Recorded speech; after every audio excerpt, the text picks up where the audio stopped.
Have you ever been in a situation where someone tells you, I just don't feel like you care? And your first thought is, but I do care. I just don't show it the way you want me to. Or maybe you've had a relationship where things were fine until the other person started wanting more time, more closeness, more of you. And suddenly what felt good now feels suffocating. So you pull back, you create space, and in the end, they leave. And for a while, you feel relief. Until it happens again. Different person, same pattern. And you start wondering, why does this keep happening? Is there something wrong with me? Hold that thought, let's talk about it. In this video, you'll learn why you instinctively distance yourself even when you don't want to. The hidden ways this affects you, not just your relationships. And how to start shifting this pattern, not by forcing yourself to be more emotional, but by understanding what's actually happening inside. By the end of this, you might see yourself in a way you never have before.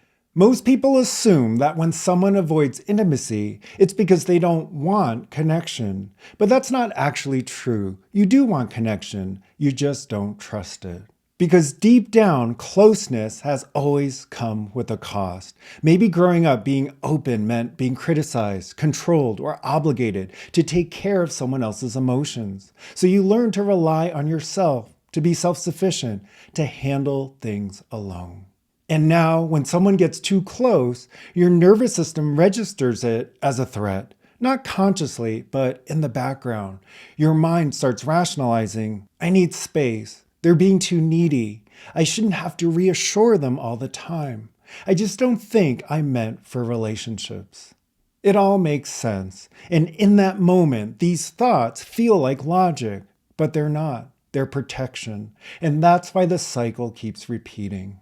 I had a client once who told me, I just don't think I'm capable of deep love. But after working through this, he realized that it wasn't love he avoided. It was the vulnerability love requires. Now, maybe you're thinking, okay, sure, I keep people at a distance, but I'm fine on my own. And that's true to an extent. You've built a life where you don't need people. But here's the thing, not needing people isn't the same as not wanting them.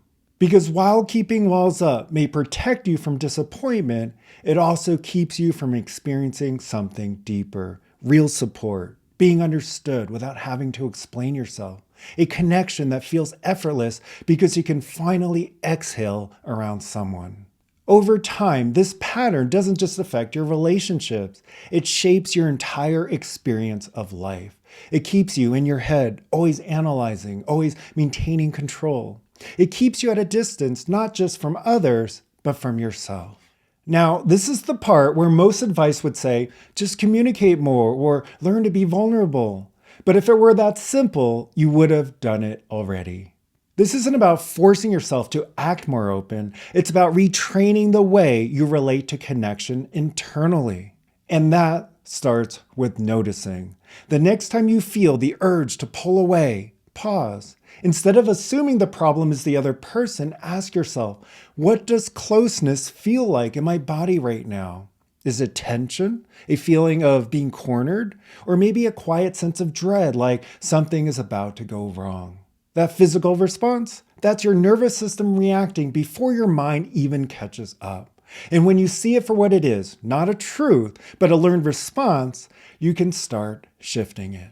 This is exactly the kind of thing we train in the Inner Foundation series. Through this process, you'll develop the ability to recognize these automatic reactions and shift them, not by fighting yourself, but by retraining how your emotions, thoughts, and nervous system respond to connection. One of the biggest things we work on is learning to distinguish real intuition from emotional conditioning. Because when you can tell the difference, you stop masking fear for logic. And that changes everything.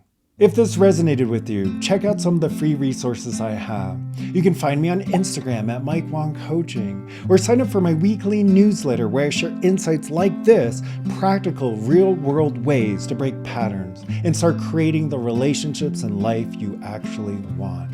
No pressure, just an invitation. And if this hit home for you, let me know in the comments what's one thing that stood out to you in this.